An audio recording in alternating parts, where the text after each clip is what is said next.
Question 1 खंड 7 Mesopotamia की सभ्यता जानी जाती है। डी उपरोक्त सभी। जिमरीलिम का विशाल राजमहल स्थित था। रानी में चंगेज खां की विधि संहिता कहलाती थी। यास रोमन साम्राज्य का एक प्रांत था। 22 मंगोल यायावर पशु समूह का हिस्सा कर के रूप में देते थे। दैतवां भाग रोम में प्रचलित चांदी का सिक्का कहलाता था दिनारियस। द्वितीय रोमन सम्राट कौन था? टिबेरियस। प्रश्न 1 खंड प 1 कैजुअल 7 1 रोम साम्राज्य विश्व के किन किन महाद्वीपों तक विस्तृत था? उत्तर यूरोप, एशिया और अफ्रीका महाद्वीपों तक विस्तृत था। 2 बर्बर शब्द से क्या आशय है? उत्तर असभ्य या विदेशी लोगों को बर्बर कहा जाता था। मेनर किसे कहते हैं? उत्तर जमींदार की भूमि और उसके आसपास के गांव को मेनर कहा जाता था। फ्रांस में कैथीड्रल नगर क्या था? उत्तर धार्मिक केंद्र वाला नगर कैथीड्रल नगर कहलाता था। बाई समाज का कौन सा वर्ग नगर में रहना पसंद करता था? उत्तर व्यापारी और कारीगर वर्ग नगर में रहना पसंद करता था। 6 रोमन साम्राज्य का आर्थिक ढांचा मजबूत था। कैसे कहा जा सकता है? उत्तर व्यापार, कर वसूलने और कृषि की उन्नति के कारण उसका आर्थिक ढांचा मजबूत था। 7 परामहाद्वीपीय मंगोल साम्राज्य में प्रचलित भाषाओं के नाम लिखिए। उत्तर मंगोल, तुर्की और चीनी भाषाएं प्रचलित थीं। आगे क्या करूं? मैं अगला भाग प्रश्न 2 से 9 भी इसी तरह आसान भाषा में बना दूंगा ताकि तुम पूरा पेपर तैयार कर सको। मैं आसान भाषा में दे रहा हूं ताकि तुम सीधे लिख सको। प्रश्न 2 रोमन सम्राट अत्यधिक विस्तृत साम्राज्य पर किस प्रकार नियंत्रण करते थे? उत्तर रोमन सम्राट अपने विशाल साम्राज्य पर नियंत्रण बनाए रखने के लिए एक सुव्यवस्थित प्रशासनिक व्यवस्था अपनाते थे। साम्राज्य को कई प्रांतों में विभाजित किया गया था और प्रत्येक प्रांत में एक गवर्नर नियुक्त किया जाता था जो सम्राट के आदेशों का पालन कराता था। सेना भी नियंत्रण बनाए रखने का मुख्य साधन थी। रोमन सम्राटों ने सड़कों और डाक व्यवस्था का विकास किया जिससे संदेश और आदेश जल्दी पहुंच सकें। कर वसूली की व्यवस्था भी नियमित थी जिससे प्रशासन को चलाने के लिए पर्याप्त धन मिलता था। इस प्रकार प्रशासन, सेना और संचार व्यवस्था की सहायता से सम्राट विशाल साम्राज्य पर प्रभावी नियंत्रण बनाए रखते थे। प्रश्न 3 पवित्र रोमन साम्राज्य की स्थापना किस प्रकार हुई थी? उत्तर पवित्र रोमन साम्राज्य की स्थापना यूरोप में रोमन परंपराओं को पुनर्जीवित करने के उद्देश्य से हुई थी। पोप ने फ्रैंक शासक चार्लमेन को रोमन सम्राट की उपाधि प्रदान की। इस घटना को पवित्र रोमन साम्राज्य की स्थापना का आधार माना जाता है। चार्लमेन ने अपने राज्य का विस्तार किया और एक सुदृढ़ प्रशासनिक व्यवस्था स्थापित की। पोप और सम्राट के बीच धार्मिक और राजनीतिक सहयोग से इस साम्राज्य को शक्ति मिली। यह साम्राज्य कई छोटे छोटे राज्यों का समूह था जो सम्राट की अधीनता स्वीकार करते थे। इस प्रकार धार्मिक और राजनीतिक शक्तियों के सहयोग से पवित्र रोमन साम्राज्य की स्थापना हुई। प्रश्न 4 चीन की महान दीवार किस बात का सबूत है? उत्तर चीन की महान दीवार प्राचीन चीन की सुरक्षा व्यवस्था और संग्रहण शक्ति का महत्वपूर्ण प्रमाण है। यह दीवार उत्तरी दिशा से आने वाले आक्रमणकारियों, विशेषकर मंगोलों से सुरक्षा के लिए बनाई गई थी। इस विशाल दीवार का निर्माण कई शताब्दियों तक चलता रहा, जिससे यह स्पष्ट होता है कि चीन के शासकों के पास पर्याप्त संसाधन, श्रमिक और तकनीकी ज्ञान था। महान दीवार ये भी दर्शाती है कि चीन अपने राज्य की सीमाओं की रक्षा के लिए अत्यंत सजग था। यह दीवार प्राचीन काल की इंजीनियरिंग और स्थापत्य कला की उन्नति का भी प्रतीक है। इसलिए महान दीवार चीन की शक्ति, सुरक्षा व्यवस्था और संगठन क्षमता का प्रमाण मानी जाती है। प्रश्न 5 नोपान किसे कहा जाता था? नोपान शब्द का प्रयोग मध्यकालीन समाज में एक विशेष प्रकार की भूमि व्यवस्था के लिए किया जाता था। यह ऐसी भूमि होती थी जिसे राजा या सामंत अपने सेवकों या सैनिकों को सेवा के बदले प्रदान करते थे। इस भूमि पर अधिकार रखने वाला व्यक्ति उस भूमि से प्राप्त उपज का उपयोग अपने जीवन निर्वाह के लिए करता था। बदले में उसे राजा या सामंत की सेवा करनी होती थी।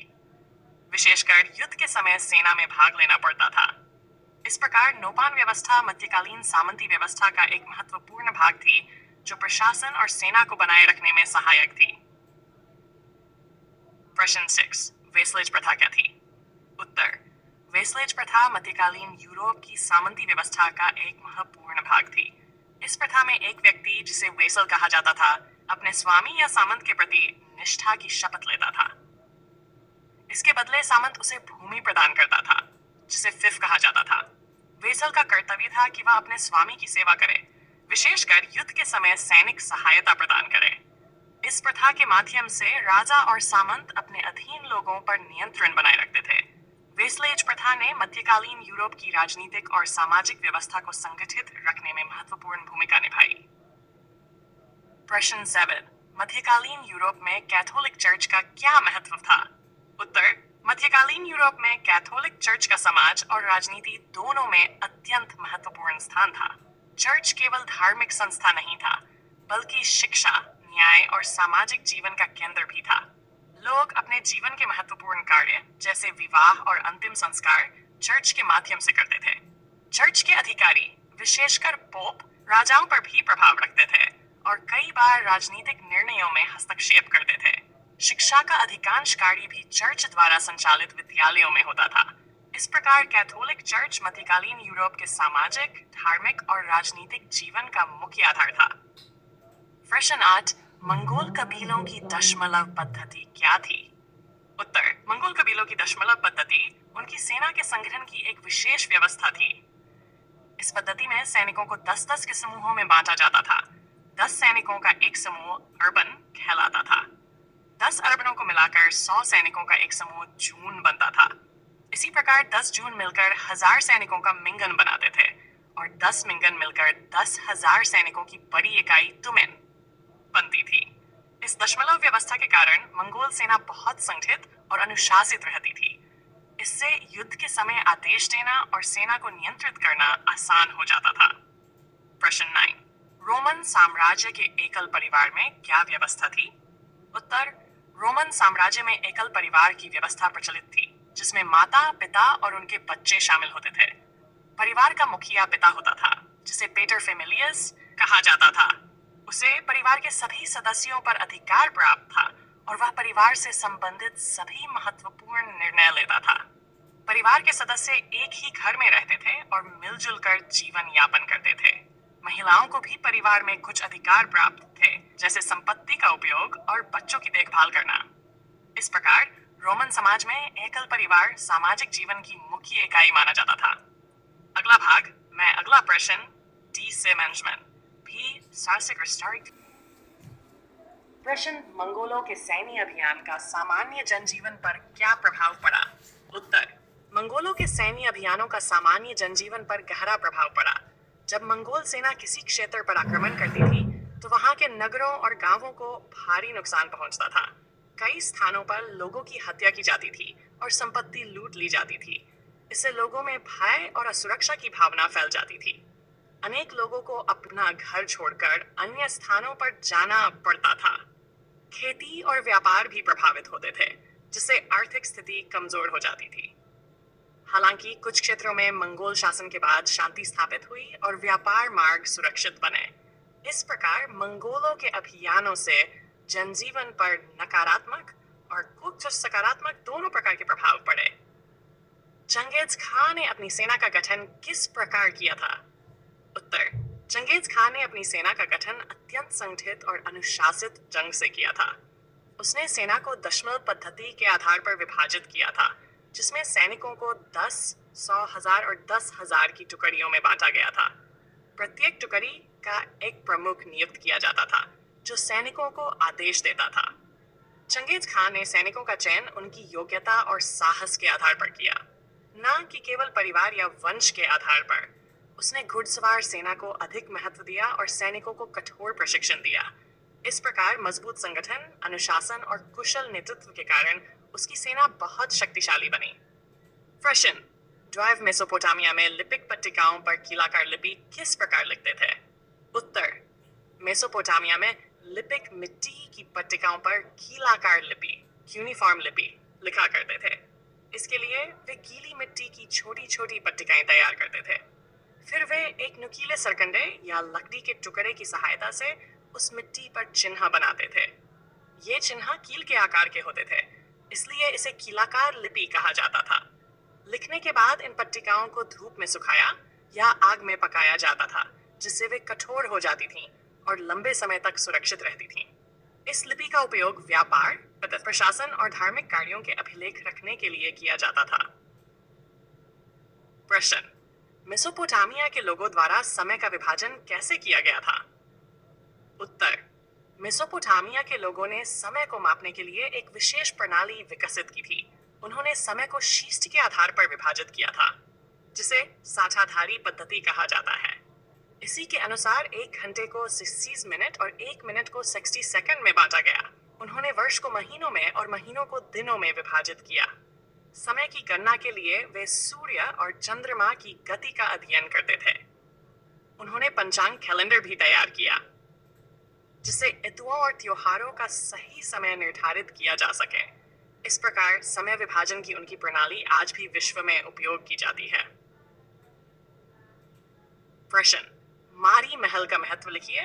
उत्तर: मारी महल मेसोपोटामिया की सभ्यता का एक महत्वपूर्ण ऐतिहासिक स्थल था। यह महल जिमरीलिम नामक शासक द्वारा बनवाया गया था और अपने विशाल आकार तथा सुंदर वास्तुकला के लिए प्रसिद्ध था। इस महल में लगभग 260 से अधिक कमरे थे, जो उस समय की उन्नत निर्माण कला को दर्शाते हैं।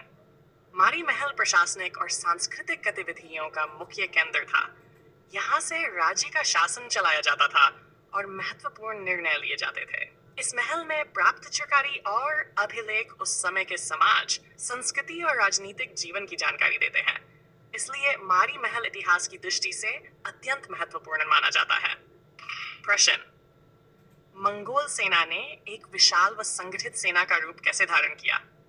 उत्तर: मंगोल सेना ने अपने अनुशासन, संगठन और प्रशिक्षण के कारण एक विशाल व संगठित सेना का रूप धारण किया। चंगेज खान ने सेना को दशमलव पद्धति के अनुसार विभाजित किया, जिससे सेना को नियंत्रित करना आसान हो गया। प्रत्येक सैनिक को कठोर प्रशिक्षण दिया जाता था और उन्हें घुड़सवारी तथा तीरंदाजी में निपुण बनाया जाता था। सेना में योग्य व्यक्तियों को ही पद दिए जाते थे, जिससे नेतृत्व मजबूत बना। सैनिकों के बीच अनुशासन बनाए रखने के लिए कठोर नियम बनाए गए थे। इसके अतिरिक्त तेज गति से चलने वाली घुड़सवार सेना ने मंगोलों को युद्ध में बढ़त दिलाई। इन सभी कारणों से मंगोल सेना अत्यंत शक्तिशाली और संगठित बन गई। प्रश्न: सीस्टर्स मंगोलों का विश्व इतिहास में क्या स्थान है? वर्णन कीजिए। उत्तर: मंगोलों का विश्व इतिहास में महत्वपूर्ण स्थान है। उन्होंने एक विशाल साम्राज्य की स्थापना की, जो एशिया से लेकर यूरोप तक फैला हुआ था। चंगेज खां के नेतृत्व में मंगोलों ने अनेक क्षेत्रों को जीतकर एक शक्तिशाली शासन स्थापित किया। मंगोलों ने व्यापार मार्गों, विशेषकर रेशम मार्ग, सिल्क रूट को सुरक्षित बनाया, जिससे विभिन्न देशों के बीच व्यापार और सांस्कृतिक आदान प्रदान बढ़ा। उनके शासनकाल में पूर्व और पश्चिम के देशों के बीच संपर्क मजबूत हुआ। हालांकि उनके आक्रमणों से कई नगरों को नुकसान भी पहुंचा, लेकिन उन्होंने प्रशासन और सैन्य संगठन में नई व्यवस्थाएं विकसित की। इस प्रकार मंगोलों ने विश्व इतिहास में राजनीतिक, आर्थिक और सांस्कृतिक दृष्टि से महत्वपूर्ण योगदान दिया। अथवा मंगोलों के लिए चंगेज खां सबसे महान शासक क्यों था? कारण सहित वर्णन कीजिए। उत्तर: मंगोलों के लिए चंगेज खां सबसे महान शासक माना जाता था, क्योंकि उसने बिखरे हुए मंगोल कबीलों को एकजुट किया और एक शक्तिशाली साम्राज्य की स्थापना की। उसने अपनी सेना को संगठित किया और अनुशासन बनाए रखने के लिए कठोर नियम बनाए। चंगेज खान ने योग्यता के आधार पर सैनिकों और अधिकारियों की नियुक्ति की, जिससे प्रशासन मजबूत बना। उसने व्यापार मार्गों की सुरक्षा की और अपने साम्राज्य में शांति स्थापित करने का प्रयास किया। उसके नेतृत्व और साहस के कारण मंगोल साम्राज्य तेजी से विस्तृत हुआ। इन सभी कारणों से मंगोल लोग उसे अपना सबसे महान शासक मानते थे। प्रश्न: रोमन साम्राज्य के पारिवारिक जीवन की प्रमुख विशेषताओं का वर्णन कीजिए। उत्तर: रोमन साम्राज्य का पारिवारिक जीवन अनुशासन और परंपराओं पर आधारित था। परिवार का मुखिया पिता होता था, जिसे पेटर फेमिलियस कहा जाता था। उसे परिवार के सभी सदस्यों पर पूर्ण अधिकार प्राप्त था और वह सभी महत्वपूर्ण निर्णय लेता था। परिवार में माता, पिता और बच्चे एक साथ रहते थे। महिलाओं की स्थिति अपेक्षाकृत अच्छी थी और उन्हें संपत्ति रखने तथा सामाजिक कार्यों में भाग लेने का अधिकार प्राप्त था। बच्चों की शिक्षा पर विशेष ध्यान दिया जाता था। परिवार के सदस्य एक दूसरे की सहायता करते थे और पारिवारिक एकता को महत्व दिया जाता था। इस प्रकार रोमन समाज में परिवार सामाजिक जीवन की मुख्य इकाई था, अथवा रोमन साम्राज्य के आर्थिक जीवन पर प्रकाश डालिए। उत्तर, रोमन साम्राज्य का आर्थिक जीवन अत्यंत विकसित और सुदृढ़ था। कृषि इसका मुख्य आधार थी, जिसमें गेहूं, जौ और अंगूर की खेती प्रमुख थी। व्यापार और उद्योग भी आर्थिक जीवन के महत्वपूर्ण अंग थे। रोम के व्यापारी दूर दूर के देशों से वस्तुओं का आयात और निर्यात करते थे। अच्छी सड़कों और समुद्री मार्गों के कारण व्यापार को बढ़ावा मिला। कर प्रणाली भी व्यवस्थित थी, जिससे राज्य को पर्याप्त आय प्राप्त होती थी। सोने और चांदी के सिक्कों का उपयोग व्यापार में किया जाता था। इस प्रकार कृषि, व्यापार और उद्योग के कारण रोमन साम्राज्य का आर्थिक जीवन मजबूत और समृद्ध था। प्रश्न, क्या खानाबदोश पशुचारक शहरी जीवन के लिए खतरा थे? वर्णन कीजिए। उत्तर, खानाबदोश पशुचारक कई बार शहरी जीवन के लिए खतरा बन जाते थे, क्योंकि वे स्थायी रूप से एक स्थान पर नहीं रहते थे और नए क्षेत्रों की तलाश में इधर उधर घूमते रहते थे। जब उनके पास संसाधनों की कमी होती थी, तो वे नगरों और गांवों पर आक्रमण कर सकते थे। इससे शहरी जीवन में असुरक्षा और भय का वातावरण बन जाता था। हालांकि सभी खानाबदोश पशुचारक हिंसक नहीं होते थे। कुछ स्थानों पर उनका व्यापारिक संबंध भी नगरों से होता था, जिससे वस्तुओं का आदान प्रदान संभव होता था। इसलिए यह कहा जा सकता है कि वे कभी कभी खतरा बनते थे, लेकिन हमेशा नहीं। अथवा मेसोपोटामिया सभ्यता में विज्ञान तथा खगोल शास्त्र में प्राप्त उपलब्धियों को समझाइए। उत्तर, मेसोपोटामिया सभ्यता में विज्ञान और खगोल शास्त्र का उल्लेखनीय विकास हुआ था। वहां के विद्वानों ने तारों और ग्रहों की गति का अध्ययन किया और खगोलीय घटनाओं का सही अनुमान लगाने की क्षमता विकसित की। उन्होंने पंचांग कैलेंडर का निर्माण किया, जिससे वर्ष, महीने और दिनों की गणना की जाती थी। समय को मापने के लिए साठाधारी पद्धति का उपयोग किया गया, जो आज भी प्रचलित है। उन्होंने गणित में भी महत्वपूर्ण प्रगति की, जैसे गुणा, भाग और ज्यामिति का उपयोग। इन उपलब्धियों ने कृषि, व्यापार और धार्मिक कार्यों को व्यवस्थित करने में सहायता की। प्रश्न, रोमन साम्राज्य में स्त्रियां कहाँ तक स्वतंत्र व आत्मनिर्भर थी? वर्णन कीजिए। उत्तर, रोमन साम्राज्य में स्त्रियों की स्थिति अन्य प्राचीन समाजों की तुलना में अपेक्षाकृत बेहतर थी। उन्हें घर और परिवार से संबंधित कार्यों में महत्वपूर्ण भूमिका दी जाती थी। कई स्त्रियों को संपत्ति रखने और उसका प्रबंधन करने का अधिकार प्राप्त था। वे सामाजिक और धार्मिक समारोहों में भाग ले सकती थी। हालांकि राजनीतिक अधिकार, जैसे शासन में भाग लेना या मतदान करना, उन्हें प्राप्त नहीं थे। विवाह और परिवार के मामलों में भी उनका कुछ अधिकार था। वे अपने बच्चों की शिक्षा और पालन पोषण में महत्वपूर्ण भूमिका निभाती थीं। इस प्रकार रोमन समाज में स्त्रियां आंशिक रूप से स्वतंत्र और आत्मनिर्भर थीं। प्रश्न, मध्यकालीन फ्रांस में अभिजात्य वर्ग को कौन कौन से अधिकार प्राप्त थे? वर्णन कीजिए। उत्तर, मध्यकालीन फ्रांस में अभिजात्य वर्ग को कई विशेष अधिकार प्राप्त थे। उन्हें भूमि का स्वामित्व रखने का अधिकार था और वे किसानों से कर वसूल सकते थे। अभिजात्य वर्ग को शिकार करने, जंगलों और जल स्रोतों का उपयोग करने तथा अपने क्षेत्रों में न्याय करने का अधिकार प्राप्त था। वे अपने अधीन किसानों से श्रम करवाते थे और उनसे उपज का एक हिस्सा लेते थे। इसके अतिरिक्त उन्हें युद्ध के समय सेना में उच्च पद प्राप्त होते थे। अभिजात्य वर्ग समाज में उच्च स्थान रखता था और उन्हें कई सामाजिक और आर्थिक सुविधाएं प्राप्त थीं। अथवा मध्यकाल में यूरोप में नगरों के विकास के लिए कौन कौन से कारक उत्तरदायी हैं? वर्णन कीजिए। उत्तर, मध्यकाल में यूरोप में नगरों के विकास के लिए कई कारक उत्तरदायी थे। व्यापार और वाणिज्य की वृद्धि प्रमुख कारण थी, जिससे व्यापारी और कारीगर नगरों में बसने लगे। सड़कों और परिवहन के साधनों के विकास से व्यापार को बढ़ावा मिला। उद्योगों और हस्तशिल्प के विकास से रोजगार के अवसर बढ़े, जिससे लोगों का नगरों की ओर आकर्षण हुआ। मेलों और बाजारों की स्थापना से आर्थिक गतिविधियां बढ़ी। इसके अतिरिक्त शिक्षा और धार्मिक केंद्रों की स्थापना से भी नगरों का महत्व बढ़ा। इन सभी कारणों से मध्यकालीन यूरोप में नगरों का तेजी से विकास हुआ। विश्व मानचित्र का चित्र बना दिया है। इसे कैसे उपयोग करना है? इस चित्र को देखकर अपनी कॉपी उत्तर पुस्तिका में वही स्थान पर नाम लिखो। तुम्हें ये बाई महाद्वीप दिखाने हैं। 1. उत्तरी अमेरिका, 2. दक्षिणी अमेरिका, अफ्रीका, एशिया, ऑस्ट्रेलिया। जरूरी टिप, परीक्षा में पूरा नक्शा नहीं बनाना होता, सिर्फ आउटलाइन बारी आकार बनाकर बिंदु लगाकर नाम लिखना।